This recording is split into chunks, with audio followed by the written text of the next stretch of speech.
ஒரு தலைவன் அப்படிங்கிறவன் மக்களை காக்க வைக்கிறதோ, ஒரு நிகழ்ச்சியை நீண்ட நேரம் இழுப்பதோ, காவலர்களும் மனிதர்கள் தான், அவங்களால ஓரளவுக்கு தான் கட்டுப்படுத்த முடியும். உங்க வேலை தப்பு இல்ல, நீங்க போக வேண்டியதானே கரூருக்கு. இவ்வளவு நேரம் என்ன பண்ணிட்டு இருந்தீங்க? இன்னைக்கு நீங்க போய் பாத்தீங்கன்னா we stand with Vijay, we stand with விஜய்னா Vijay கூட நீங்க நில்லுங்க. ஆனா அவர் நின்னாரா? Is Vijay stand with you?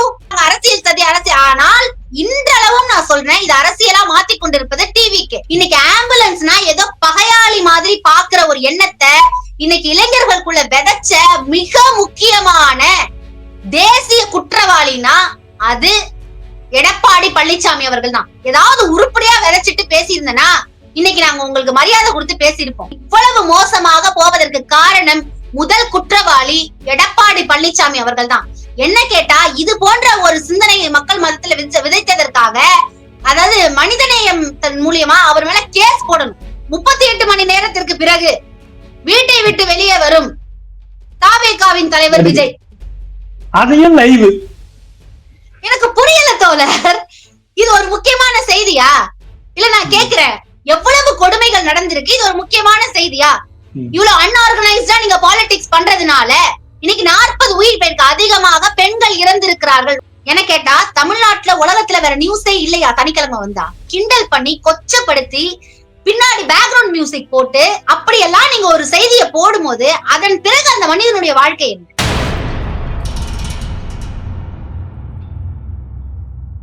My Chennai 360 தோழர்களுக்கு வணக்கம். இன்று நம்மளுடன் திமுகவின் பேச்சாளர் தோழர் ராஜேஸ்வரி அவர்கள் இருக்காங்க. அவங்க கிட்ட சமகால நிகழ்வு குறித்து கேட்டு தெரிஞ்சுக்கோம். தோழர் வணக்கம். வணக்கம். வணக்கம் தோழர். தோழர், கரூர்ல நடந்த சம்பவங்களுக்கு பாத்தீங்கன்னாக்கா நீங்க பாத்திருப்பீங்க. இந்த சம்பவங்களுக்கு முக்கியமான காரணம் அப்படின்னு சொல்லிட்டு யாரும் சொல்ல முடியும்? அந்த கட்சியினுடைய தலைவரா, தொண்டரா, இல்லை இந்த நிகழ்ச்சி பெரிதுபடுத்தி காட்டிய ஊடகங்களா? முதல்ல ஒரு அன்ஆர்கனைஸ்டான ஒரு செட்டப்குள்ள, ஒரு பொலிட்டிக்கல்குள்ள மக்களை இழுத்துட்டு வர்றது அப்படிங்கிறது அது நிஜமாலே எந்த அளவுக்கான ஒரு விளைவுகளை ஏற்படுத்தும். ஏன்னா இதற்கு முன்பாகவே நீங்க பாத்தீங்கன்னா இவரோட ட்ரைலர் ரிலீஸ் பண்ணும்போது, படங்களுக்கு பண்ணும்போது தியேட்டரை அடித்து உடைத்த சம்பவங்கள்லாம் நடந்திருக்கு. சோ நீங்க அப்ப எந்த மாதிரியான ஒரு அறிக்கை கொடுத்திருக்கீங்க? முதல்ல இவரு ஒரு ஆர்கனைஸ்டான ஒரு அரசியலை அவங்களுக்குள்ள விதைச்சிருக்காரா விஜய் அப்படிங்கிறது முதல் கேள்வி. மக்கள் உள்ள வரும் பொழுது பல கட்டுப்பாடுகளை இங்க விக்டிமாக்கப்பட்டிருக்க மக்கள் 40 உயிர்கள் போயிருக்கு. நேத்து எல்லாமே நம்ம எல்லாருமே எந்த அளவுக்கு உடைஞ்சு இருந்தாங்க அப்படின்னு நம்ம செய்திகள்ல பாத்துட்டு தான் இருக்கோம். அவர் தன்னுடைய குழந்தையை அழைத்து செல்லக்கூடிய அந்த 2 வயது குழந்தையை அவர் சொல்றாரு, எனக்கு அவரு தளபதி விஜய்னா உயிர், ஓகே, நீங்க அழைச்சிட்டு போறீங்கும் பொழுது அதோடைய ரிஸ்க் எந்த அளவுக்கு இருக்கும் அப்படிங்கிற ஒரு அந்த அளவுக்கான ஒரு புரிதலும் நமக்குள்ள வேணும். பொதுமக்களுக்கும் இது இந்த இடத்துக்கு நம்ம போறோமே, இங்க அதிகமான கூட்டம் இருக்குமே அப்படிங்கிற ஒரு முக்கியமான புரிதல் ஏற்படுத்தி கொள்ள வேண்டியது நம்மளுடைய முதல்ல எல்லாத்துக்கும் மேல முக்கியமா இருக்கக்கூடிய நம்மளுடைய உயிருக்கு நம்ம முதல் முக்கியத்துவத்தை கொடுக்கணும். இது அன்ஆர்கனைஸ்டா எடுத்துட்டு போன ஒரு கூட்டம் கூடுதுன்னா அந்த இடத்துல அன்ஆர்கனைஸ்டா எடுத்துட்டு போக வேண்டியது இவங்களுடைய முதல் பொறுப்பு தோழர்.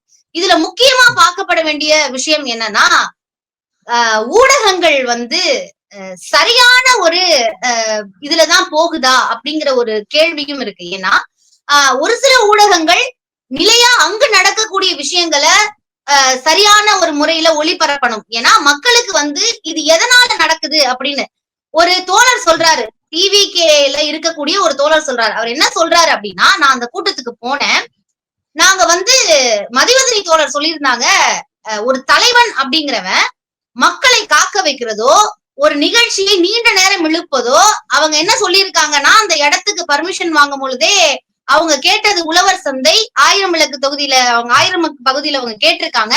அந்த பகுதிகள் ரொம்ப குறுகலா இருக்கும். இதற்கு முன்பாக நடந்த வேலூர் மற்றும் இப்போ நடந்த திருச்சி கூட்டத்தின் அடிப்படையில கூட்டம் அதிகமா வரும், அதனால நாங்க கொஞ்சம் பெரிய இடமா கொடுக்கிறோம் அப்படிங்கிற எண்ணத்துலதான் நாங்க இந்த இடத்த கொடுத்தோம். இதற்கு முன்பாக ஒரு பெரிய கட்சிகள் அங்க மாநாடு நடத்திருக்காங்க அப்படிங்கிற எண்ணத்துலதான் நாங்க கொடுத்தோம் அப்படிங்கிறாங்க. அப்ப என்ன ஆகும் அப்படின்னா, இப்ப நீங்க 12 மணிக்கு வர வேண்டியவர் 12 மணிக்கு வரல அப்படின்னா கூட்டம் விஜயை பார்க்க சேர்ந்து கொண்டேதான் இருக்கும். காவலர்களும் மனிதர்கள் தான், அவங்களால ஓரளவுக்கு தான் கட்டுப்படுத்த முடியும். இங்க தடியடி நடத்தி எத்தனையோ பேரை அவங்க அடுத்து போங்க வராதீங்க அப்படின்னு சொல்ற பல காணொலிகளை நம்ம பார்க்க முடியுது, வாய்ஸ் ரெக்கார்டரை கேட்க முடியுது, வராதீங்க போங்கன்னு சொல்றது. இருந்தாலுமே இதற்கு முழு முக்கியமாக அரசாங்கம் காரணம். காவல் அவங்க மனுஷங்க தானே. நீங்க பாத்தீங்களா தோழர் ஒரு வீடியோல அவங்க அந்த செயின் மாதிரி நிக்க வச்சிருக்காங்க உள்ள வரக்கூடாதுன்னு மக்களை. அந்த ரோட்ல அந்த 4 ரோடு மாதிரி இருக்கிற இடத்துல அப்படி நிக்க வச்சிருக்காங்க. அவர் வரவும் கூட்டம் புடுங்கிக்கிட்டு ஓடும் பொழுது என்ன பண்ண முடியும் ஒரு காவலர்களால அப்படிங்கிற ஒரு சூழ்நிலைய மக்கள் யோசிச்சு பார்க்கணும். அப்ப அங்க போறாரு. அப்ப அந்த தோழர் என்ன சொல்றாரு, மதிவதனி தோழரும் டிவிகா தோழரும் சொல்றது எந்த அளவுக்கு ஒருங்கிணைஞ்சு போகுதுன்னு பாருங்க. இவங்க மதிவதனி என்ன சொன்னாங்க அப்படின்னா, நீங்க டைமிங்க ஃபாலோ பண்ணணும். ஒரு இடத்துக்கு 8 மணிக்கு போகணும்னா நீங்க 7:30க்கு போய் அங்க நிகழ்ச்சியை முடிச்சுட்டு வந்தீங்கன்னா இவ்வளவு பெரிய கூட்டம் இங்க மரணம் நிகழ்ந்திருக்காது. இதற்கும் அரசாங்கத்துக்கும் என்ன சம்பந்தம்? நீங்க நெறிமுறைப்படுத்துறீங்களா? இதற்கெல்லாம் காரணம் மாவட்டம். எதற்கு அந்த ரோட் ஷோ எதுக்கு தோழர்? அவர் சொல்றாரு அங்க நிறந்த கூட்டம். அந்த டிவிக்கு நண்பர் சொல்றாரு அவர் யாருக்கும் சப்போர்ட் பண்ணியோ ஏன் நாம இத பத்தி இப்ப பேசுறோம் அப்படின்னா இது போன்ற சம்பவங்கள் இனிமே நடக்க கூடாது அப்படிங்கிற நோக்கத்துலதான் நீங்களும் சரி நானும் சரி பேசிக்கிட்டு இருக்கோம். இது அரசாங்கத்துக்கு சப்போர்ட் பண்ணியோ இல்ல இவங்களை எதிர்த்தோ பேசல. அத முதல்ல மக்கள் அத மனதுல வைக்கணும். இவங்க உள்ள வரும் பொழுது அவர் சொல்றாரு கிட்டத்தட்ட 5000-6000 மக்கள் இவரோட வண்டி பின்னாடியே வந்திருப்பாங்கல்ல. இவங்க வண்டி பின்னாடியே வந்த மக்கள், அதற்கு முன்பாக இருந்த மக்கள் ஒரு இடத்துல நின்று ஒரு பாயிண்ட் வச்சு பேச போறேன்னு சொன்ன அந்த இடத்துல இருக்கக்கூடிய மக்கள் சரியாதான் இருந்தாங்க. கூட்டம் ஓரளவுக்கு மேனேஜ் பண்ணி இதை முடிச்சோன்னே வெளில போயிட்டாங்கிற மாதிரிதான் இருந்தது. ஆனால் இவங்க என்ன சொல்றாருன்னா பின்னாடியே ஒரு 6000 பேர் 5000 பேர் கிட்ட பின்னாடியே அப்படியே வரும் பொழுது அந்த கூட்டமும் இந்த கூட்டமும் நெருங்க ஆரம்பிச்சோம்னா பெண்கள் பயந்து பின்வாங்க ஆரம்பிச்சிட்டாங்க. அப்ப ஒரு கூட்டத்தில் கடல் அலை போல அது மாறி அலை அடிப்பது போல அது மாறி எல்லாரும் இடிச்சு வெளியில பாதி பேர் அவங்க நாளா வெளியில தண்ணி குடிச்சோன்னு உசுரோடு போவோமா? இவர் பேசுறத நல்லா முக்கியமா புரிஞ்சுக்க வேண்டியது தோழர். இந்த காரியங்கள் எல்லாம் எப்ப நடந்துட்டு இருக்குன்னா இவர் பேச ஆரம்பிக்க முன்னாடியே நடந்துருச்சு. முன்னாடியே இதெல்லாம் ஸ்டார்ட் ஆயிடுச்சு. அந்த இடிசல் எல்லாமே முன்னாடியே கொஞ்சம் ஸ்டார்ட் ஆயிடுச்சு. அந்த இடத்துக்கு அவர் வரப்போறாருன்னு தெரிஞ்சதுக்கு அப்புறம் மக்கள் கூட்டம் அங்க அதிகமா வரும் பொழுது கொஞ்சமாவது இது ஸ்டார்ட் ஆயிடுச்சு. அதனால காவல்துறை அதிகாரி சொல்றாரு, என்ன சொல்றாருன்னா 2 ஆம்புலன்ஸ் அங்க இருந்துச்சு, ஆல்ரெடி அங்க இருந்தது. இந்த மாதிரி இந்த நெரிசல் அதிகமாகுது, ஏதோ நடக்க போகுதுன்னு ஒரு சென்ஸ் வந்தோடனே நாங்க 10 ஆம்புலன்ஸ வர சொல்லி இருந்தோம். அப்ப அந்த 10 ஆம்புலன்ஸ் வெளியில ரவுண்ட் பண்ணிட்டே இருந்தாங்க. ஏன்னா இந்த இவங்களை ஏதாவது ஒண்ணுன்னா யாரையாவது கூட்டு போகணும் அப்படிங்கிற சூழ்நிலையில தான் இருந்தாங்க. இன்னொன்னு என்னன்னா யாருமே மனிதர்களை கொல்லணும், மனிதர்களை இந்த மாதிரி ஒரு சூழ்நிலைக்கு உள்ளாக்கணும் அப்படிங்கிற எண்ணம்ங்கிறது எந்த ஒரு ஏன் அது டிவி கேக்குமே கிடையாது. நம்ம அவங்களுக்கும் அந்த எண்ணம் இப்ப நீ மனிதர்கள் கொல்லணுங்கிறதுக்காக தான் இவர் நிகழ்ச்சி நடத்துறாருன்னு நம்ம சொல்ல முடியாது. அது போலதான் அரசாங்கமும் அதை நம்ம என்னைக்குமே அப்படி சொல்ல முடியாது. அதே போலதான் அரசாங்கம் வேணுங்கன்னே விட்டு முக்கியமான ஒரு விஷயம், ஒரு காவலர் தேவேந்திரன் ஒரு காவலர் இருக்காரு, அவருடைய மனைவி அந்த கூட்டத்துல சிக்கி உயிரிழந்திருக்காங்க. அப்ப ஒரு காவலர் தெரிஞ்சா உள்ளே விடுவாரா? டிடிவி தினகரன் அமமுகவுடைய கட்சியுடைய நிர்வாகியோட மனைவி அதுல இதாயிருக்காங்க, பலியாயிருக்காங்க. ஆமா, அந்த அளவுக்கு ஏன்னா இது பாத்தீங்கன்னாக்கா விஜயோடைய கட்சியினர் மட்டும் வரல, விஜய் பிடிக்கின்ற ரசிகர்கள் எல்லாருமே வந்திருக்காங்க அப்படிதான் பார்க்க முடியுது. ஆமா, அவங்களுக்கு பிடித்தவர்களை பார்க்கறதுக்காக வந்திருக்காங்க. குழந்தைகள் அவங்க தூக்கிட்டு ஒரு குடும்பத்தை சேர்ந்த 3 பேர் பலியாயிருக்காங்க. பிள்ளை, அந்த மூத்த பொண்ணு, இளைய மகள்னு சொல்லி 2 குழந்தைகளை ஒரே குழியில் போட்டு தாயை பக்கத்தில் புதைக்கக்கூடிய அளவிற்கு பல கொடூரமான சம்பவங்கள். இதுக்காக தான் இவரு இந்த மீட்டிங் வச்சாரு அப்படின்னு நான் பேசுறது எந்த அளவுக்கு முட்டாள்தனமோ, நான் அப்படி பேசினேன்னா அது எந்த அளவுக்கு முட்டாள்தனமோ, அது போல இந்த காரியம் நடந்ததற்கு காரணம் அரசாங்கம்னு பேசுறது முட்டாள்தனம். அன்ஆர்கனைஸ்டா 10,000 பேருன்னு பர்மிஷன் வாங்கிருந்தீங்க அப்படின்னா 10,000க்கு அப்பவே அவர் ஆய்வாளர் சொல்றாரு 10,000 பேர் வாங்கியிருந்தாங்க, ஆனா அதிகமா தான் வருவாங்கன்னு நாங்க கொஞ்சம் ப்ரிப்பேர்டா தான் இருந்தோம். பின்னாடியே வந்த கூட்டங்கள் அதிகமாகி இந்த அளவுக்கான ஒரு சூழ்நிலையை உருவாக்கிடுச்சு அப்படிங்கிற ஒரு சூழ்நிலை. இப்ப யார நம்ம இதுல குறை சொல்றது குத்தம் சொல்றதுன்னு பார்க்காம மேலும் என்னென்ன காரியங்கள்லாம் இந்த சம்பவங்கள் நடந்ததற்கு காரணமாக இருந்ததோ அது எல்லாத்தையும் நிறுத்தணும். அதனாலதான் இன்னைக்கு முதல்வர் என்ன சொல்லியிருக்காரு, முக்கியமா பார்க்கப்படணும் தோழர், இந்த மாதிரி பொய் புரட்டு சம்பவங்களை நம்பி நீங்க போகாதீங்க. இங்க நம்ம இவங்களை குறை சொல்றது, இந்த கட்சிக்கு ஒரு கட்சிக்காரர் ஒரு தலைவர் வேணுங்கன்னே இவங்களை கொல்லணுங்கிறதுக்காக அவர் நடத்திருக்க மாட்டாரு. யாரையுமே நம்ம இங்க இந்த இடத்துல வைக்க கூடாது, எல்லாரும் நம்ம வந்து ஒழுங்கு நெறிப்படி நடக்கணும், இது தலைவர், இப்படிதான் ஒருத்தர் பேசணுமே தவிர ஆதவர்ஜுனா பேசிட்டு போனாரு பாருங்க. என்ன தோழர் பேசிட்டு போனாரு அவரு? உங்க வாயாலே நீங்க சொல்லுங்க.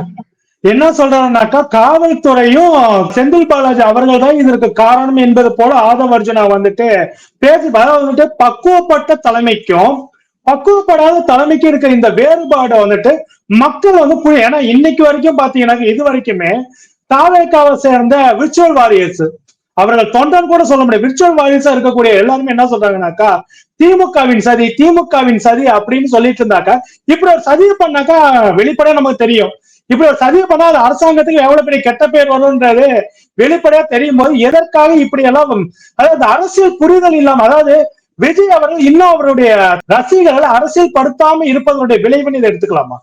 ஆமா, கண்டிப்பா. ஏன்னா இப்ப நீங்க சொன்னீங்க, ஒரு தமிழ்நாட்டின் முதல்வராக இருந்து யாரையும் குறை கூறாதீர்கள், இந்த நேரத்துல நம்ம இனிமே இது எப்படி நடக்க கூடாதுன்னு அனைத்து கட்சி கூட்டத்தை கூட்டி எவ்வளவு தெளிவா பேசுறாரு.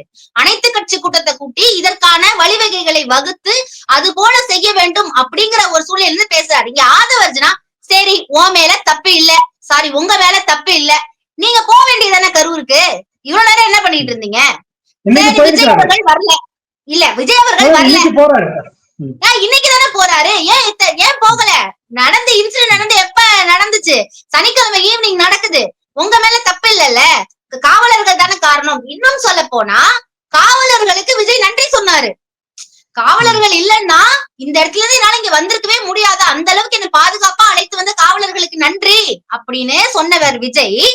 இதுக்கு மேல தோழர், காவலர்களும் மனிதர்கள் தான், அவங்களால ஓரளவுக்கு தான் கட்டுப்படுத்த முடியும். அவர்களை தாண்டி இவர்கள் நடந்து கொள்ளும் பொழுது அரசியல் துவப்படுத்தாத கொள்கை, ஏதாவது ஒரு கொள்கை இருக்கணும் தோழர், ஒரு கொள்கை வழியில இப்படிதான் நடக்கணும் அப்படிதான் நடக்கணும். இவர்கள் ரசிகர்கள் அப்படிங்கும் பொழுது அவங்களை நிலைப்படுத்துவதற்காக தாவேகாவின் கட்சி நிர்வாகிகள் அங்க ஒரு இந்த மாதிரி தொண்டர் படை போல பல தொண்டர் படைகளை போட்டு, நீங்க ரசிகர் படைன்னு கூட வச்சுக்கோங்க, அது தொண்டர் படைன்னு கூட நம்ம சொல்ல முடியாது, ஏன்னா ரசிகர் படை, அந்த ரசிகர் படைகளை வழிநடத்துவதற்காக இவங்க தான் கிட்டத்தட்ட ஒரு ஸ்கவுட்ல இருக்கிற ஆட்கள் மாதிரி அவர்களை வழிநடத்த வேண்டியது பாதி இவங்களுடைய பொறுப்பும் கூட. இதற்கு முழு பொறுப்பும் வந்து நம்ம பாதுகாப்பு கொடுக்க முடியும், அதை மீறி செயல்படும் போது இவர்களும் அதற்கான ஒரு விஷயங்களை பண்ணணும். எதிர்காலத்துல இதெல்லாம் ரொம்ப முக்கியத்துவமாக பார்க்கப்படும். நீங்க பாத்திருப்பீங்க, இதுக்கு முன்னாடி கூட நம்ம 2 பேரும் ஒரு வீடியோ போட்டப்ப நீங்க கேட்டீங்க, வந்து இவரு சொன்னாரு, திருச்சியில கூட்டம் இருந்தப்ப திருவள்ளூர்ல இதுக்கு மேல நான் கூட்டத்தை கூட்டி காட்டல, நான் அந்த அளவுக்கு நீங்க பேசுறீங்கன்னா கூட்டம் கூட்டுறதெல்லாம் பெருசு கிடையாது தோழர். கூட்டத்தை வழிநடத்தக்கூடிய அளவிற்கு ஒரு கட்சி வந்து ஆர்கனைஸ்டா இருக்கணும். அப்படி ஆர்கனைஸ்டா இருந்தாதான் மக்கள் பாதிக்கப்பட மாட்டார்கள். ஏன்னா இன்னைக்கு நீங்க போய் பாத்தீங்கன்னா we stand with விஜய்னா விஜய் கூட நீங்க நில்லுங்க, ஆனா அவர் நின்னாரா? is Vijay stand with you? அங்க பிரச்சனை நடந்தோன்னு இவர் உடனே கிளம்பி போகாம நேரம் ஹாஸ்பிட்டல் போக வேண்டியதானே? எதற்கு அங்கிருந்து அவர் இப்போ நான் என்ன சொல்றேன், அன்பில் மகேஷ் அண்ணன் அவர்களும் செந்தில் பாலாஜி அண்ணன் அவர்களும் அங்க போனது தப்பா? இப்ப போகலைன்னா என்ன சொல்வீங்க? இதுவே திமுக கூட்டத்துல நடந்தா நீங்க போகாம இருப்பீங்களா? அப்ப டிவிகே தொண்டர்கள் தானே, உங்களுக்கு அவ்வளவு அலட்சியம், யாரு இருந்தாலும் இல்லைனாலும் நீங்க வந்து நிக்கணும், ஒரு அரசாங்கமா அதான் உங்க கடமை, நீங்க பேசுவீங்க. போனாலும் பிரச்சனை, போகலைனாலும் பேசுவீங்க. ஆனா அத பத்தி இவங்க கண்டுக்கல. they went and stand with people. அங்க போய் நின்னாங்க, பார்த்தாங்க, அதுல எந்த ஒரு பிரச்சனையுமே கிடையாது. இன்னொன்னு, ஒரு காவலர் தன்னுடைய மனைவியை தெரிந்தே நீ சாவுன்னு கூட்டத்துக்கு அனுப்ப மாட்டாரு. அப்ப அவர் என்ன நினைச்சிருப்பாரு அப்படின்னா, கூட்டம் போயிட்டே இருக்கு, மனைவி ஒரு பக்கம் நின்று அவர் உள்ள அலோவ் பண்றாருன்னா அதனால அர்த்தம். அப்ப தன்னுடைய மனைவியை அனுப்பக்கூடியவர் மற்றவர்களுக்கு பாதிப்பு வரும் தெரிஞ்ச உள்ள அனுப்புவாரா அப்படிங்கறது முதல் கேள்வி. நீங்க சொன்னீங்க டிடிவி தினகரன் அவர்களுடைய கட்சியை சார்ந்த ஒரு நபர் கூட அங்க போயிட்டாங்க அப்படின்னு. அவர்களும் அங்க அனுப்பும் பொழுது இது மாதிரி ஒரு விஷயம் நடக்க போதுன்னு தெரிந்து அனுப்புவாரா? அப்படியெல்லாம் கிடையாது. இது போன்ற கற்பனை விஷயங்களை தான் செய்ய வேண்டாம் அப்படின்னு முதல்வர் அவர்கள் தெரிவிச்சிருக்காங்க. ஃபர்ஸ்ட் நியூஸ் ஆணையம் அமைச்சிருக்காங்க, நீதியரசர் அருணா ஜெகதீஷன் அவர்கள் மூலியமா ஆணையம் அமைச்சிருக்காங்கன்னா அதன் மூலியமா அவங்க பல விஷயங்களை ஆராய்ந்து கண்டிப்பாக அறிக்கை வெளியிடுவார்கள். அப்படி வெளியிடும் பொழுது நமக்கு உண்மை தெரிய வரும். மக்கள் முதல்ல இதை நம்பணும். ஒரு தலைவனை நம்ம தேர்ந்தெடுக்கும் பொழுது அவன் நம்மளை நிலைப்படுத்தக்கூடிய அளவிற்கு அந்த அளவுக்கு விஸ்தாரமான சிந்தனை உடையவர்களா அப்படின்னு பார்த்துட்டு போகணும். ரசிகர் எண்ணத்தில் போகும் பொழுது இது போன்ற சூழ்நிலைகள் உருவாகிறது. அதை நம்ம எதிர்காலத்துல தடுக்கணுங்கிறதுதான் தோழர். உண்மையாவே இவர்கள் அவர்கள் என்றெல்லாம் பார்க்காமல், இது இந்த மாதிரி எல்லாம் நடந்ததே கிடையாது தமிழ்நாட்டுல. ஆனா இப்ப நடக்குதுன்னா இன்னும் ஒரு டைம் இப்படி நடக்க கூடாது, அப்பாவி மக்களின் உயிர் போக கூடாதுங்கிறதுக்காக தான் இன்னைக்கு உங்களோட நேரத்தையும் என்னுடைய நேரத்தையும் நம்ம இங்க செலவு பண்ணி பேசிட்டு இருக்கிறதுக்கு காரணம் மக்கள் பக்கம் நம்ம நிக்கணும் அப்படிங்கிறதுக்காக தான் தோழர். இன்னொரு விஷயம், நேற்று நீங்க சொன்ன அதே ஊடக விவாதத்துல மதிவதனோட பேசிக் கொண்டிருந்த ஊடகவியலாளர் கோட்டீஸ்வரன் ஒரு போட்டோஸ காட்டியே ஒரு சில விஷயங்கள் பேசும்போது வெளிப்படை என்ன சொன்னார்னாக்கா, அந்த இடத்துல பிரச்சனை நடந்துருச்சு, மக்கள் பாதிப்பு ஆகுறாங்கன்னு தெரிஞ்சோடனே அந்த கூட்டத்தை ஓரமா நின்று பார்த்துட்டு இருந்த திமுகவுடைய நிர்வாகி, அண்ணா திமுக நிர்வாகிகளும் மனித சங்கிகளோட சேர்ந்து கொண்டு ஆம்புலன்ஸுக்கோ பாதிக்கப்பட்டவங்களுக்கு உதவுற வேலை செஞ்சுட்டாங்க. ஆனா தாவேக்காவுடைய ரசிகர்கள் என்ன பண்றாங்கனாக்கா, அதை கூட புரிஞ்சு கொள்ள முடியாம அவங்க கிட்ட சண்டைக்கு போகக்கூடிய மென்டாலிட்டியில இருக்காங்க. இவர்கள் என்ன விதமான புரிதலை ஏற்படுத்த உதவுறதுக்கு வரவங்களை கூட பகையா பார்க்கக்கூடிய நிலைமைக்கு எப்ப இருக்குது இல்லைங்களா? ரொம்ப ஹர்ட்ஃபுல்லான ஒரு விஷயம் தோழர் இது. அதைத்தான் என்னால பேசக்கூட முடியல, அந்த அளவுக்கு எனக்கு கண் கலங்குது. ஏன்னா இது தமிழக மக்களா அப்படின்னு கேட்கிற அளவுக்கான, இது ஏதோ யூபி பீகார்ல இருக்கிற ஒரு சிந்தனை போல. ஏன்னா நீங்க பிஜேபி RSS பொறுத்த வரைக்கும் நீங்க பாத்தீங்கன்னா அவங்க இப்படிதான் ஊழையை மழுங்க செய்வார்கள். உண்மை என்ன, தற்பொழுது நாம் எப்படி நடந்து கொள்ள வேண்டும் ஒரு சூழ்நிலையில அப்படிங்கிற புரிதல் மக்களுக்கு போயிடக்கூடாதுங்கிறதுக்காகவே நீங்க பாத்தீங்கன்னா அந்த மத பிரச்சனைகளா இருக்கட்டும், சாதி பிரச்சனைகளா இருக்கட்டும், அவங்க இழுத்து கொண்டு அந்த மக்கள் மைண்டுக்குள்ள மதம் தான் பெருசு, ஜாதி தான் பெருசுன்னு ஒரு விதமான ஒரு சிந்தனைய அவங்க உள்ள திணிப்பாங்கல்ல RSS பிஜேபி. அப்ப அவங்க மைண்ட் என்ன ஆகும், உட்கார்ந்த உடனே ஒரு மனிதனை பார்க்கும் பொழுது இவன் எந்த சாதிக்காரன், இவன் முஸ்லிமா, இவன் கிறிஸ்துவனா, அப்ப இவனை எப்படி நம்ம டீல் பண்ணோம் அப்படிங்கிற ஒரு மைண்ட் செட்டுக்கு எப்படி போகிறார்களோ அது போல இன்றைக்கு தமிழ்நாட்டில் இருக்கக்கூடிய மக்கள் உண்மையிலே ரொம்ப ரொம்ப கஷ்டமா இருக்கு. தமிழ்நாட்டில் இருக்கக்கூடிய மக்கள் ஒருத்தவங்களுக்கு அங்க உதவி தேவைப்படுதுன்னு தெரிஞ்சும் கூட இதை அரசியலாக மாத்தி கொண்டிருப்பது டிவிகே தான். ஏன்னா அந்த இடத்துல இது அரசியலா எல்லாரும் சொல்றாங்க, அரசியல் சதி அரசியல். ஆனால் இன்றளவும் நான் சொல்றேன், இது அரசியலா மாத்தி கொண்டிருப்பது டிவிகே. ஏன்னா அந்த இடத்துல உதவ போறவங்களை நிறுத்தி நாங்க தான் உதவி பண்ணணும்னு சொல்றதும், அதாவது திமுகவும் சரி அதிமுகவும் சரி அந்த இடத்தில் அவர்கள் எவ்வளவு, அதாவது எந்த அளவுக்கு அவங்க அரசியல்ல பழக்க முடியவர்கள், அரசியல்துவப்படுத்தப்பட்டிருக்கிறார்கள் அப்படின்னு அவங்க காட்டியிருக்காங்க. அப்படிங்கும் பொழுது நீங்க என்ன செய்யணும், அண்ணன் வாங்கின நம்ம போலாம் அப்படின்னு பாக்கணும். இப்ப இது எப்படி மாறி இருக்குன்னா, எப்படி வடநாடுகள்ல சாதி மத முன்னிலையைப்படுத்தி ஒரு பிரச்சனையை மேற்கொள்ளி அதை ஒரு தீவிரமான ஒரு பிரச்சனையை ஆக்க முற்படுகிறார்களோ அது போல இங்க டிவிக்கு என்ன பண்ணிருக்கு அப்படின்னா, என்னத்தை விதைச்சிருக்கு மக்கள் மனசுல, அங்க இருக்கக்கூடிய ரசிகர்கள் மனசுலன்னா, நீ டிஎம்கே ஏடிஎம்கே இல்லது பிஜேபி இந்த மாதிரியான கட்சிகள்னா உடனே நம்ம அவங்களுக்கு அப்போஸாவே எல்லாமே பண்ணணும். அவங்கள ஒரு மத்த நேரத்துல 1000 பேசலாம் தோழர், ஒரு கொள்கை பத்தியோ இல்ல வேற ஏதாவது ஒண்ணு சொல்றாங்கன்னா நீ 1000 பேசி எங்கள்கிட்ட பதில் சொல்ல முடியும். ஆனால் இந்த சூழ்நிலையில் எப்படி பிஹேவ் பண்ணணும்னு உனக்கு தெரியலையே. அந்த ஒரு முக்கியமான காரணத்தை நம்ம இங்க பதிவு செய்ய வேண்டிய ஒரு முக்கியமான சூழ்நிலைகளுக்குள்ள தள்ளப்பட்டிருக்கோம் தோழர். இந்த பிரச்சனையில திமுகவின் சதின்னு சொல்லக்கூடிய நபர்கள்ல முக்கியமா 2 பேர் இருக்காங்க. ஒண்ணு எடப்பாடி பழனிசாமி, அடுத்து பாத்தீங்கன்னா அண்ணாமலை. இவங்க 2 பேருமே இந்த விஷயத்தை சொன்னா, குறிப்பாக எடப்பாடி பழனிசாமி மீண்டும் ஆம்புலன்ஸுகள் மீது வன்மத்தை திணிக்கின்ற பேச்ச, அதாவது தன்னுடைய பேச்சுக்கு நியாயப்படுத்தி இந்த சம்பவத்தையும் இது பண்றதை எப்படி எடுத்துக்கிறீங்க? இத தொடங்கி வச்சதே முதல்ல அவர்தான். ஆம்புலன்ஸ்னா வழி விடணும் அப்படிங்கறதுதான் நம்ம தமிழக மக்கள் மனசுல இருந்த ஒரு எண்ணம்.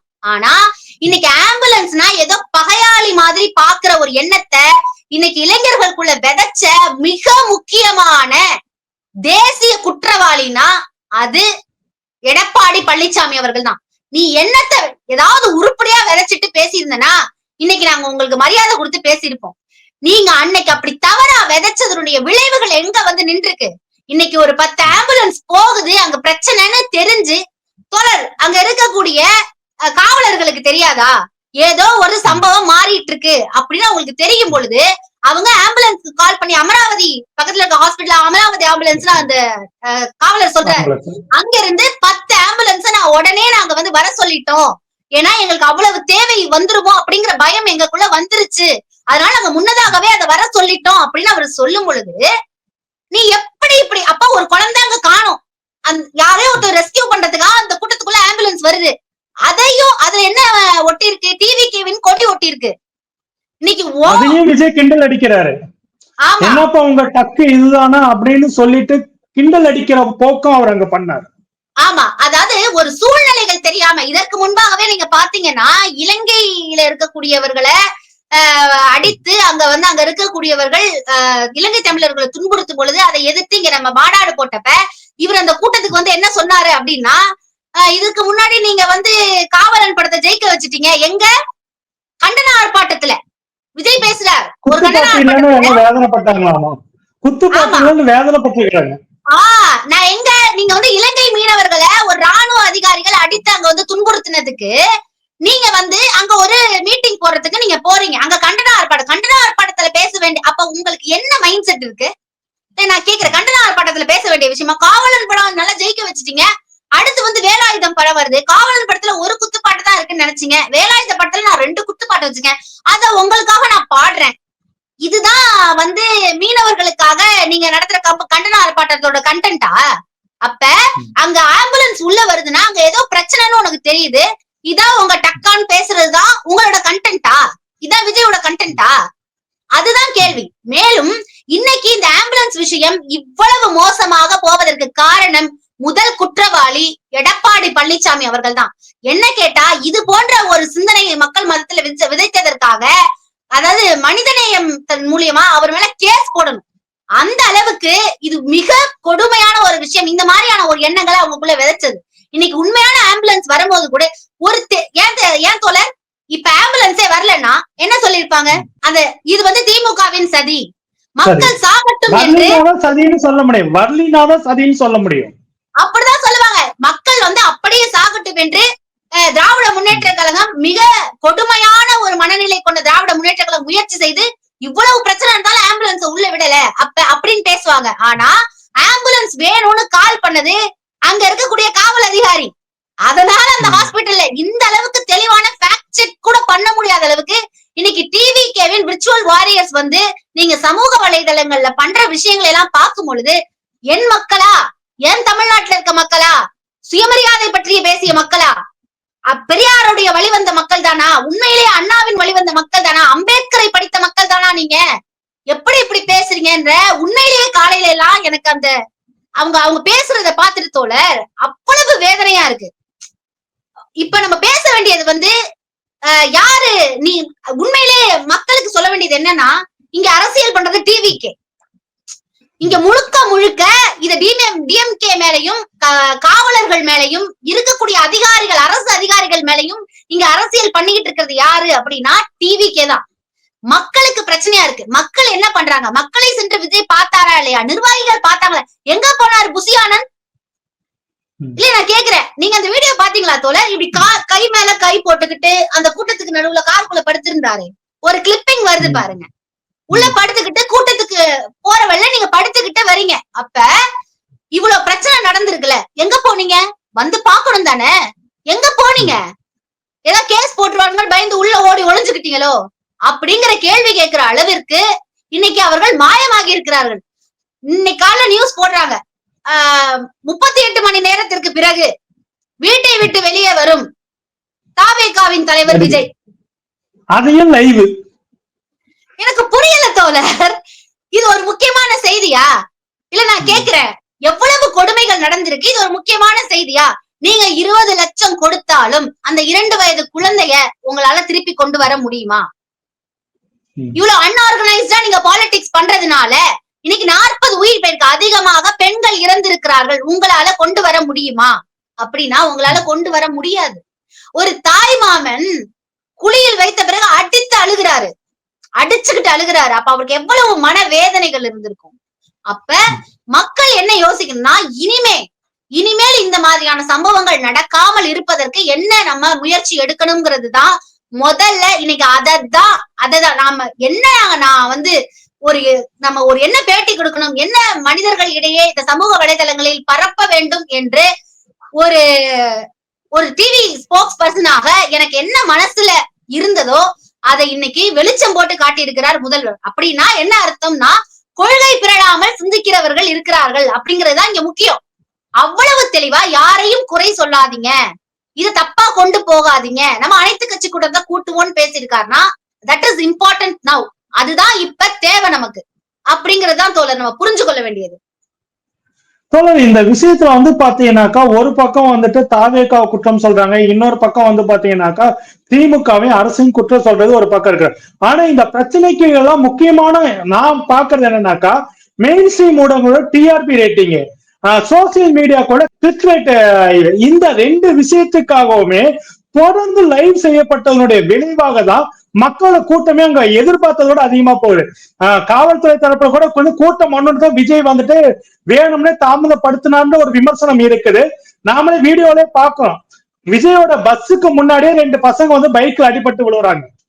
அதே பஸ் வந்து பாத்தீங்கன்னா திரும்ப 2 நேருக்கு ஃப்ரண்ட் வீல்லயே அந்த அளவுக்கு இருக்கும்போது பாத்தீங்கன்னா இதெல்லாம் லைவ்ல பார்த்ததுக்கு அப்புறம் இது குறித்தெல்லாம் யாருமே எந்த ஒரு குற்றச்சாட்டு வைக்கட்டுமே. அதாவது ஒரு நாளைக்குள்ள எத்தனையோ செய்திகள் நடக்கும். சனிக்கிழமையான விஜய் செய்திகள் மட்டுமே பிரதானப்படுத்தப்படுது. விஜய் காலையில இருந்து நைட்டு வரைக்குமே பாத்தீங்கன்னா விஜய் விஜய் விஜய்னு எல்லா சேனலும் விஜய் செய்திகள் மட்டுமே உருவாக்கப்படுவதுடைய பின்னணி என்ன இது குறித்து. ஏன்னா ஊடகங்கள் செய்கின்ற இந்த விஷயத்த ஓப்பனா சொன்னனே, லைவ் போட்டு விஜய் கிட்ட வந்து டிஆர்பி ரேட்டிங் வாங்கிட்டாங்க மெயின் ஸ்ட்ரீம் ஊடகங்கள். அந்த பிரச்சனை கரூர்ல பிரச்சனையா இருக்க அதுக்கு நெகட்டிவா போட்டோ கிளிக் ரேட் பண்ணிக்கிறாங்க. ரெண்டு விதத்திலையும் ஊடகங்கள் இதை வந்து வியாபாரம் பார்க்கறது இந்த போக்கு இருக்கு. இதை குறித்து யாருமே பேச மறுக்கிறாங்க, பேசவும் தயங்குறாங்க. இது எப்படி பாக்குறீங்க? இல்ல, அதாவது நம்மளுக்கு டிஆர்பி அப்படிங்கிற ஒரு விஷயத்த முன்னிலைப்படுத்தி போகும் பொழுது இது ஒன்லி ஃபார் குட்டுக்கு மட்டுமே போகாது, எந்த அளவுக்கு பேக் ஃபயர் ஆகும் அப்படிங்கறத இந்த இன்சிடென்ட் மூலியமா கண்டிப்பா புரிஞ்சிருப்பாங்க. ஊடகங்களை பொறுத்த வரைக்கும் நீங்க பாத்தீங்கன்னா 2 விஷயம் நீங்க சொன்னதுல தோழர், ஒருத்தவங்க பைக்ல அடிபட்டு விழறான்னு தெரியுதுங்கும் பொழுதே அங்க ஏதோ அன்ஆர்கனைஸ்டா இருக்குங்கிறத இவரை புரிஞ்சிருக்கணும். ஒருத்தவங்க முன்னாடி போறாங்க, இந்த அளவுக்கு அந்த உடனே அவர் அங்க தகவல் கொடுத்திருக்கணும், அதை நிலைப்படுத்துவதற்காக முயற்சி பண்ணிருக்கணும். சோ இந்த லேட் வந்து கண்டிப்பா கூட்டம் பெருகிறதுக்கு. ஏன்னா உங்களுக்கு 5 மணி ஆயிடுச்சுனாவே எல்லாமே விட்டுற நேரம், ஆபீஸ் ஸ்கூலு காலேஜ் எல்லா கம்பெனியுமே விட்டுற நேரம்ங்கும் போது அந்த இடத்துல கூட்டம் அதிகரிக்கும். இதை அதிகரிச்சு காட்டணுங்கிறதான உங்க பிளானே. உங்க பிளானே அதானே, இந்த குளோக்கு உங்க கூட்டத்தை வச்சிருக்கோம்னு காட்டுறதுதான் உங்க பிளானுங்க பொழுது அதை நீங்க பண்ணும் பொழுது மெயின் ஸ்ட்ரீம் மீடியாக்கள் வந்து இத கையில எடுத்திருக்காங்க கண்டிப்பா. ஏன்னா அவங்களுக்கு டிஆர்பி அப்படிங்கிறது முக்கியம். காலையில 7 மணி இருக்கும்னு நினைக்கிறேன் தோழர், 7 மணிக்கு இவர் ஆரம்பிக்கிறதுக்கு முன்னாடியே விஜய் கிளம்பி விட்டார். எனக்கு தெரிஞ்சு நேஷனல் மீடியால மோடிக்கு கூட இந்த அளவுக்கு போட்டு நான் பார்த்தது இல்ல. காலையில் கிளம்பி விட்டார் மோடி, காலையில் கிளம்பி விட்டார் ராகுல் காந்தி, காலையில் கிளம்பி விட்டார் ஸ்டாலின் போட்டது நான் பார்த்தது இல்ல தோழர். ஃபுல் அண்ட் ஃபுல் பாத்தீங்கன்னா காலைல ஆரம்பிச்சு நீங்க இப்படி ஹைப் குடுக்க குடுக்க மக்கள் வந்து ஏதோ ஒண்ணு என்னமோ பண்றாரியான்னு உள்ள வந்து, இதற்கு முக்கியமான காரணம் மீடியாவும் ஏத்துக்கணும். நீங்க கண்டிப்பா இதை கையில எடுத்துதான் ஆகணும். நம்ம ஊடகவியலாளர்களா ஒரு இடத்துல இருக்கும் பொழுது ஊடகங்கள் தன்னுடைய ரெஸ்பான்சிபிலிட்டி என்ன, இந்த சமுதாயம் சார்ந்து நீங்க வந்து டயானாவை பின்னே துரத்தி கொண்டு போய் கொன்னு புதைத்தார்கள் இல்ல, அதெல்லாம் மெயின் ஸ்ட்ரீம் மீடியாவோட மிகப்பெரிய பிரச்சனை தான். நீங்க யார் போன்ற ஒரு ஊடகவியலாளரா இருக்கணும், ஊடகமா இருக்கணும். தமிழ்நாட்டு ஊடகங்கள் நீங்க என்ன வேணா பண்ணிக்கோங்க, ஆனா மக்களை வந்து நிலைப்படுத்தக்கூடிய மிக முக்கியமான பொறுப்பு உங்க கையில இருக்கு. அவங்கள சுயமரியாதையில் அழைச்சிட்டு போறதும், ஒரு இடத்துல எதை காமிக்கணும் எதை காமிக்க கூடாது, எதை பேசணும் எதை என்ன கேட்டா, தமிழ்நாட்டுல உலகத்துல வேற நியூஸே இல்லையா சனிக்கிழமை வந்தா? என்னமா சனிக்கிழமை விஜய்ன்ற மாதிரி சனிக்கிழமை ஆரம்பிச்சாவே காலையில இருந்து நைட்டு வரைக்கும் மறுநாள் ஞாயிற்றுக்கிழமை காலையில வரைக்கும் கூட இவங்க போட்டதுதான் திருப்பி திருப்பி திருப்பி திருப்பி திருப்பி திருப்பி ஓடிட்டு இருக்கே தவிர ஒரு செட் ஆஃப் விஷயத்தை நம்ம போட்டுட்டு இது நடக்கும் பொழுது திரும்ப நீங்க லைவ் கொடுங்க, தப்பு கிடையாது. அதுக்கப்புறம் நீங்க லைவ் கொடுங்க, அது தப்பு கிடையாது. காலைல செருப்பு போடுறதுல இருந்து செருப்பு கலெக்டர் வரைக்கும் எங்களுக்கு தேவையில்லை. நீங்க டிஆர்பி ஏத்தணும் அப்படிங்கிறதுக்காக மக்களை இந்த விஷயங்கள் கரூரா இங்கயா நம்ம தெருவுலையா அப்ப எல்லாரும் வரதான் செய்வாங்க. அப்போ அதனுடைய கடமை கையில் எடுக்க வேண்டியது.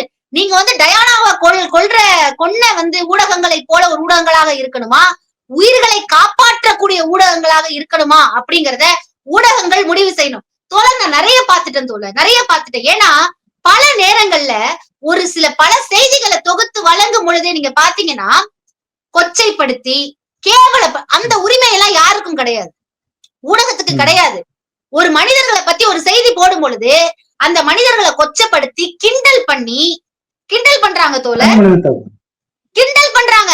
இதெல்லாம் ஒரு பொழப்பான நியூஸ். என்னன்னா இங்க போனாங்க, இது நடந்தது, இதனால இது நடந்ததுன்னு தான் நீங்க போடணும். அதுதான் ஒரு நியாயமான ஒரு ஊடகம். ஆனா கிண்டல் பண்ணி கொச்சப்படுத்தி பின்னாடி பேக்ரவுண்ட் மியூசிக் போட்டு அப்படியெல்லாம் நீங்க ஒரு செய்தியை போடும் போது அதன் பிறகு அந்த மனிதனுடைய வாழ்க்கை என்ன, ஒரு மனிதனுடைய வாழ்க்கை உண்மையா பொய்யான்னு கூட தெரியாது, உண்மையா பொய்யான்னு தெரியாது, உண்மையா பொய்யான்னு தெரியாது ஒண்ணு. இன்னொன்னு அதன் பிறகு அது மாறி கூட இருக்கலாம். இப்ப ஒரு செய்தி உங்க கையில வருது, நான் என்ன சொல்றேன், நேத்து என்ன சொன்னாங்க, இது அரசியல் சதினாங்க. இன்னைக்கு காலையில இடம் கேட்டது அவங்க ஜெனரேட்டருக்குள்ள புகுந்ததுக்கு பிறகுதான் வந்து நிறுத்தப்பட்டிருக்கு. எது ஜெனரேட்டர் நிறுத்தப்பட்டிருக்கு, ஆனா தெருவிளக்குகள் எரியுது, அதனால கரண்ட் நிறுத்தப்படல அப்படிங்கிற மிக முக்கியமான பல காரணங்களை வந்து இன்னைக்கு பேசியிருக்காங்க. சோ ஒரு செய்தி நமக்கு வருவதற்கு முன்பாகவே இந்த செய்தி சரியான செய்திதானா அப்படின்னு முழு ஆராயாம முழுக்க நீங்க பாத்தீங்க அப்படின்னா கிண்டல் பண்ணியோ ஒரு விஷயத்த ரொம்ப ஒரு பெண்ணை பற்றிய ரொம்ப மோசமான விஷயங்கள் கூட மூஞ்ச காட்டி போடுற அளவுக்கான சூழ்நிலையில ஊடகங்கள் போயிட்டு இருக்கிறது அப்படிங்கிறது வந்து ரொம்ப தவறான ஒரு விஷயம். அதை நம்ம வந்து கண்டிப்பா எந்த ஊடகம் அந்த ஊடகம்லாம் நான் சொல்ல விரும்பல, எந்த ஊடகமாக இருந்தாலும் சமூக பொறுப்பு, ஒரு தனி மனிதனை எந்த அளவுக்கு நீங்க பேச முடியுமோ அந்த அளவுக்கு தான் நீங்க பேச முடியும்.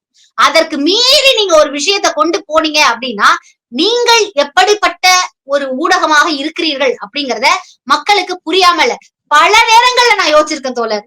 இப்படி போடக்கூடாது, இவங்களுடைய வாழ்க்கை என்ன அப்படின்னு யோசிக்கிற அளவுக்கு இது டிஆர்பி மட்டுமே நோக்கி வாய்ஸ் மாடுலேஷன் பேக்ரவுண்ட் மியூசிக்லாம் போட்டு ஒருத்தவங்களை நீங்க கொச்சைப்படுத்தி ஒரு சில விஷயங்கள்ல பேசும் பொழுது அது வந்து சரியான ஒரு போக்கா அப்படிங்கிற ஒரு மிகப்பெரிய கேள்வி வந்து டிஆர்பியை நோக்கி ஓடாமல் மனிதர்களுக்கு தேவையான விஷயங்களை நோக்கி அறமான விஷயங்களை நோக்கி ஊடகங்கள் செல்லணும் அப்படிங்கிறது மிக முக்கியமான கருத்து தோழர். கரூர் விஷயத்துல வந்து பாத்தீங்கன்னா தொடர்ந்து அண்ணாமலை முன்னுக்கு பின் மாத்தி குற்றச்சாட்டுகளை மாறி வைக்கிறாரு. ஒரு இடத்துல அரசின் மீது குறை சொல்றாரு, இன்னொரு பக்கம் வந்து பாத்தீங்கன்னாக்கா அரசின் மேல குறை சொல்லாம போறாரு. அடுத்து வந்து பாத்தீங்கன்னா எஸ்பிஐயும் கலெக்டரையும் பணியிட மாற்றம் பண்ணணும் அப்படின்ற மாதிரி பேசுறாரு.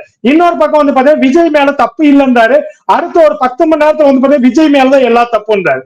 இப்படி அண்ணாமலை குழப்பி பேசுவதற்கு எப்படி பாக்குறீங்க? இல்ல அண்ணாமலை அவர்கள் சொல்ற கருத்தெல்லாம் எப்படி இருக்குன்னா முக்கியமா அதுதான் அரசியல். அப்ப அரசியல் பண்றாரு, இந்த விஷயத்த வச்சு அவர் அரசியல் பண்றாருங்கிறது ரொம்ப தெளிவா தெரியுது. ஏன்னா முதல்ல மக்களுக்கு இரங்கல் செய்தி அப்படிங்கறத முதல்ல தெரிவிக்கணும். ஒரு அரசியல்வாதியா இருக்கும் பொழுது இரங்கல் செய்தி தெரிவிக்கணும், மக்களை நேரில் சென்று பார்த்து அவர்களுக்கு ஆறுதல் சொல்லணும். இதெல்லாம் தான் முதல் விஷயமே. இந்த விஷயத்திற்கு பின்பாக என்ன நடந்தது அப்படிங்கிற ஒரு பொறுப்புணர்ச்சியுடன் மூவ் ஆகணும். இவர் என்ன பண்றாரு, எடுத்தோடனே காவல் ஆணையர்கள் வந்து எல்லாருக்கும் வந்து யாருமே ஒழுங்கா செயல்படல, முக்கியமா திமுக தான் இதன் பின்னாடி இருக்க மிகப்பெரிய சதிக்கு காரணம் அப்படின்னு பேசிட்டு திரும்ப எப்படி விஜயும் காரணமா இருப்பாரு, திமுகவும் காரணம் விஜயும் காரணமா, எப்படி ஒரே நேரத்துல ரெண்டும் நடக்கும்? அப்ப நீங்க வந்து அவர் ஒரு விதமான மன குழப்பத்துல இருக்காரு தோழர். ஏன்னா பெரிய கனவு கண்டிருந்தாரு, பல விஷயங்கள் இடிந்து விழுந்துருச்சு. அத வந்து பொறுத்து கொள்ள முடியாம இத வச்சு ஏதோ ஒரு பண்ணணும், நம்ம பேசணும், நம்ம இருக்கோங்கிற 4 பேருக்கு காட்டணுங்கிறதுக்காக பேசுறாரா என்னன்னு தெரியல. இது போல உளறி கொண்டு இருக்கிறார் அப்படின்னு தான் சொல்லணும். ரொம்பவே கோபம் வருது. ஏன்னா அண்ணாமலை அவர்கள் பின்னாடி பல இளைஞர்கள் வந்து அந்த சமயத்துல எல்லாம் அவர் கூட இருந்தார். அவரும் பழைய விர்ச்சுவல் வாரியர்ஸ்ல நிறைய பேரை வச்சிருந்தாருன்னு வச்சுக்கோங்களேன்.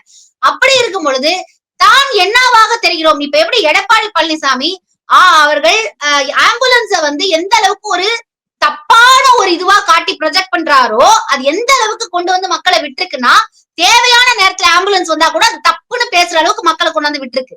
அப்ப அது போன்று ஒரு விஷயம் நடக்கும் பொழுது உடனே போலீஸை இவங்க குறை சொல்றது அப்படிங்கிறது வந்து நாளைக்கு போலீஸ்காரங்களும் யோசிப்பாங்கல்ல, என்ன பண்ணாலும் நமக்கு இந்த பேர் தாண்டா வருதுன்ற போல யோசிக்கிற அளவுக்கு ஒரு மக்கள் கிட்ட அந்த மாதிரி சம்பவமும் நாமக்கல்ல நடந்தது தோழர். ஆம்புலன்ஸுக்குள்ள தண்ணி பாட்டில வச்சுட்டு 10 ரூபா பாட்டில் 30 ரூபான்னு வித்துட்டு போயிருக்காங்க. இதே தாவேகா கூட்டத்துல நாமக்கல் அன்னைக்கு காலையில இதுவும் நடந்து போலீஸ்காரங்க பார்த்துட்டு சண்டை போடுறாங்க. என்ன நினைச்சதுக்கு லைசன்ஸ் கேன்சல் பண்ணுவேன்றாங்க. நான் வந்து அதை பத்தின ஒரு வீடியோவே போட்டேன் தோழர். ஏன்னா காலையில இது நடந்துருச்சு. காலையில இவங்க நாமக்கலுக்கு 3 ஆம்புலன்ஸ் தோழர். 3 ஆம்புலன்ஸ்ல என்ன பண்ணிட்டாங்கன்னா கண்ணாடி தெரியக்கூடாதுங்கிறதுக்காக ஃபுல்லா வந்து டிவிகே போஸ்டர் ஒட்டிட்டாங்க. முன்னாடி பின்னாடி சைட்ல முன்னாடி வந்து அந்த மாதிரி பண்ணிட்டு உள்ள ஓபன் பண்ணா ஒரு ஃபர்ஸ்ட் எய்ட் கிட் கூட கிடையாது.